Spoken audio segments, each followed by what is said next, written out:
Toby.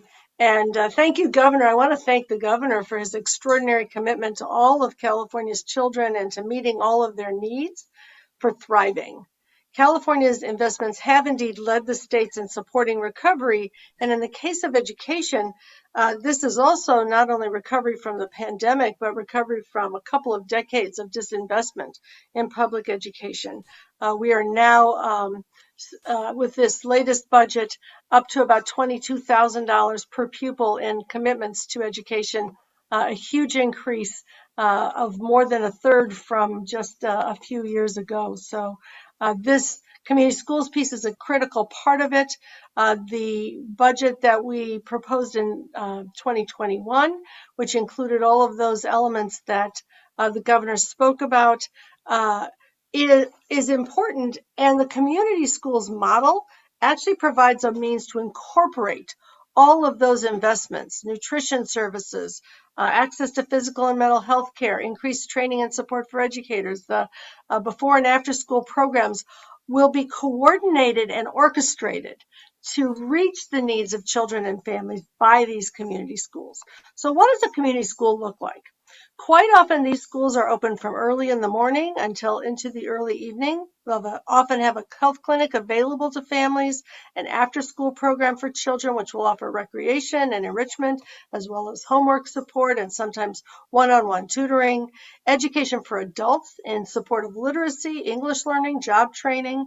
Sometimes in communities that have high rates of housing and food insecurity, the school not only serves meals, but also has washers and dryers for families who need to clean their clothes. One community school in San Francisco, the Buena Vista Horace Mann K-8 Community School, houses families at night. The community school coordinator knows the families in every community school and helps ensure that there are translation services. During the pandemic, at Duarte High School in Los Angeles County, the community school coordinator helped to reach out to every family to find out who needed digital devices and hotspots, helped coordinate special education supports, created a newsletter and outreach to keep parents involved. They conducted daily Instagram-based school announcements, drawing views from more than 600 students every day of the 800 who attend the school, celebrated college acceptances, birthday shout-outs, gave a daily resource for information. It is the lifeline of the communication. Duarte is one of LA County's network of community schools funded under our pilot project of a few years ago. Oakland has been operating a set of community schools for a number of years, nearly all of which house or are close to a health clinic. They work on infusing social emotional learning and supports into school. They replace suspensions with a strong set of community supports and restorative practices that help teachers and counselors get to know students well, help them feel connected to school, access supports when they're needed. Oakland Community International High School serves more than 90%, serves newcomer students, more than 90% of whom graduate, most of them going on to college. A third of them come to the country unaccompanied.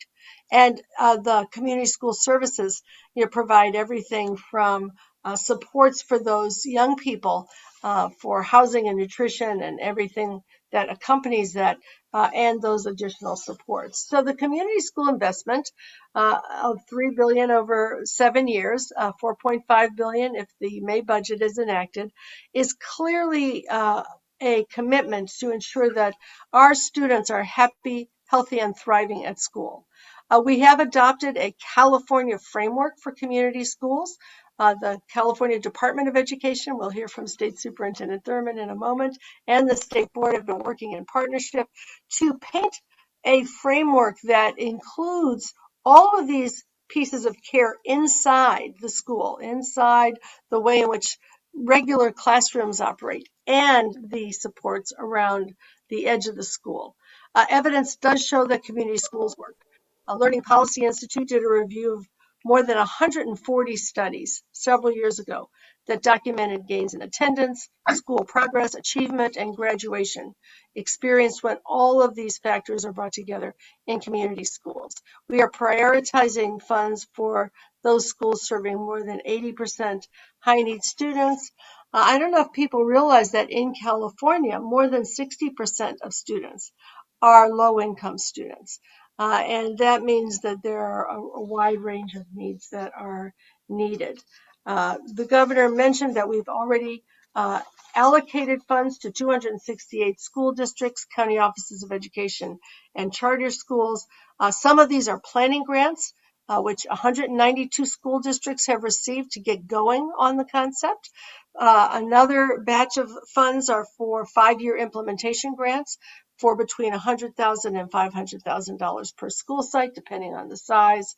And then we have a LEAD Technical Assistance Center grant to the Alameda County Office of Education. Special thanks to L.K. Monroe, the superintendent there, who's leading a partnership with UCLA Center for Community Schooling, Californians for Justice, and the National Education Association. And we will have local regional hubs to support these schools in learning how to do the work that will wrap around their services, wrap around with the services, wrap around their students and family with care and with support.